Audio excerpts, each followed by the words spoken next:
Olá, pessoal.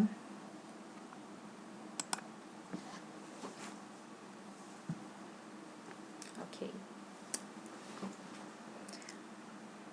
Olá, pessoal. Sejam bem-vindos. Hoje eu vou falar sobre a aterosclerose. E, na verdade, a aterosclerose, ela é o depósito de placas de gordura na parte interna das artérias. Aqui nessa figura, né, você pode observar aí, né, essas gorduras acumuladas nessas artérias. E essas artérias, elas são as artérias coronárias.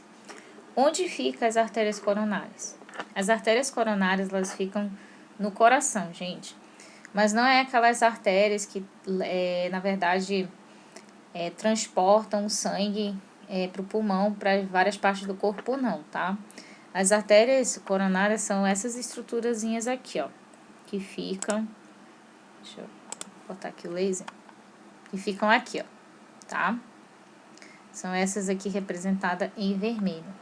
E elas são responsáveis por levar o oxigênio para o coração, para que o coração ele consiga bombear o sangue. Mas o que acontece? Quando há um acúmulo de gordura nessas artérias, essas artérias elas acabam ficando enrijecidas e calcificadas. E no caso aí elas vão perdendo a elasticidade, o que favorece o surgimento então da hipertensão, tá? Que foi um dos assuntos que a gente retratou na última aula. Bom, além disso, o estreitamento em relação a essa questão desses vasos sanguíneos diminui o fluxo sanguíneo, justamente porque o sangue ele não vai conseguir passar por uma artéria que está obstruída, ou seja, que está com acúmulo de gordura. Não somente como a questão da gordura, mas também com relação à obstrução ocasionada também pelos coágulos, que eu vou falar mais na frente para vocês o que é. Então, o que acontece? Órgãos, na verdade, eles que são irrigados, né, por esses tipos de vaso sanguíneo, principalmente as artérias, eles passam a receber menos oxigênio. E esse processo de receber menos oxigênio, porque o sangue está sendo passado de forma não correta, como está aparecendo aí nesse esquemazinho, né? Você vê que o sangue está passando aí de um ponto para o outro, de um lado para o outro da artéria, de forma baixa. E aí o órgão ele passa a não receber esse oxigênio de uma forma eficiente. E pelo fato de não passar de uma forma eficiente, a gente chama esse processo de isquemia, tá? Então, o coração pode ser seriamente afetado, né, pelo estreitamento dessas artérias coronárias. A pessoa ela vai sentir dores no peito. Geralmente essas dores elas se irradiam para o ombro e depois elas vão em direção ao braço esquerdo, tá? Bom, além disso, nos vasos com aterosclerose, tá, gente? A tendência na formação de coágulos, como eu tinha explicado para vocês. E esses coágulos, eles podem entupir esses vasos e ocasionar o que chamamos de trombose. A gente vai falar também um pouco sobre essa questão da trombose um pouco mais na frente.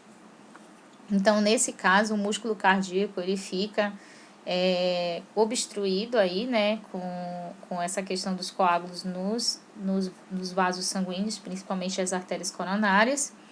E aí ocorre do coração não receber oxigênio eficiente e ele acabar ficando aí num estágio que chamamos de infarto, ou infarto do miocárdio. E é essa a principal causa que nós chamamos de ataque cardíaco, tá? Que é a parada do coração imediata. Então, pessoal, aqui nós temos um esquema que mostra mais ou menos aqui uma artéria normal, aqui nessa primeira figurinha, onde não tem aterosclerose, ou seja, não tem gordura. Só que depois nós temos aqui na segunda uma placa de gordura sendo formada aqui, ó, na parte interna da artéria, né? E aí você consegue ver aqui, observar essa placa de gordura. Depois, né, de um tempo, essa placa de gordura vai ficando cada vez maior. E aí pode formar o que chamamos de trombo, que é essa estruturazinha vermelha aqui. Então, isso é trombose, tá? Por que esse trombo se forma? Esse trombozinho se forma justamente porque essa placa de aterosclerose, ela pode se romper. E aí, as células tentam fechar esse canalzinho aí que, na verdade, se formou uma placa de aterosclerose. E aí forma um trombo. Esse trombo, ele fica atrapalhando o acesso do sangue de um lado para o outro, tá? Então, se houver suspeita de ataque cardíaco, é preciso chamar uma ambulância imediatamente. Há uma série de sinais que podem indicar esse problema. Geralmente dor no peito, dificuldade em respirar, náusea, tontura, cansaço e até mesmo desmaios. Os fatores de riscos estão relacionados à pressão arterial elevada, que foi uma das coisas que a gente falou na última aula.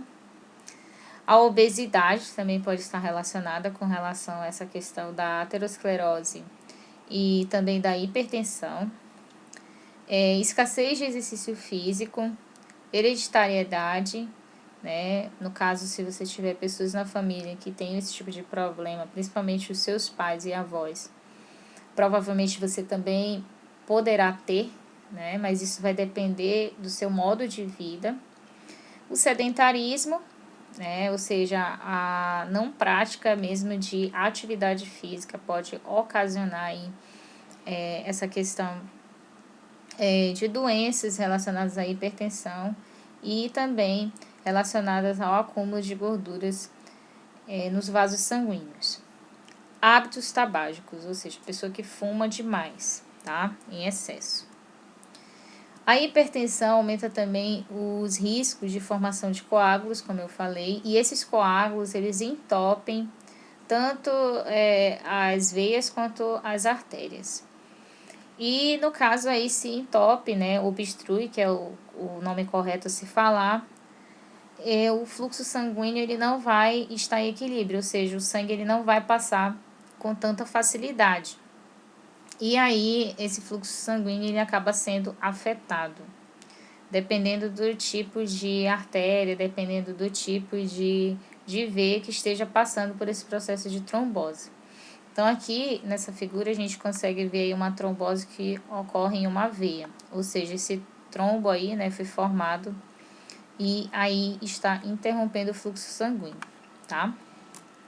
Aqui nesse vídeo a gente consegue observar aí uma artéria, né, e a gente consegue observar ali o trombo, tá?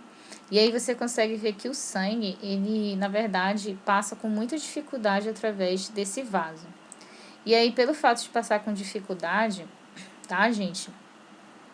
Acaba retirando esse trombo do lugar e esse trombo acaba ficando na corrente sanguínea e pode ocasionar também entupimento de outros vasos sanguíneos, tá? Ou até mesmo parar no coração esse trombo.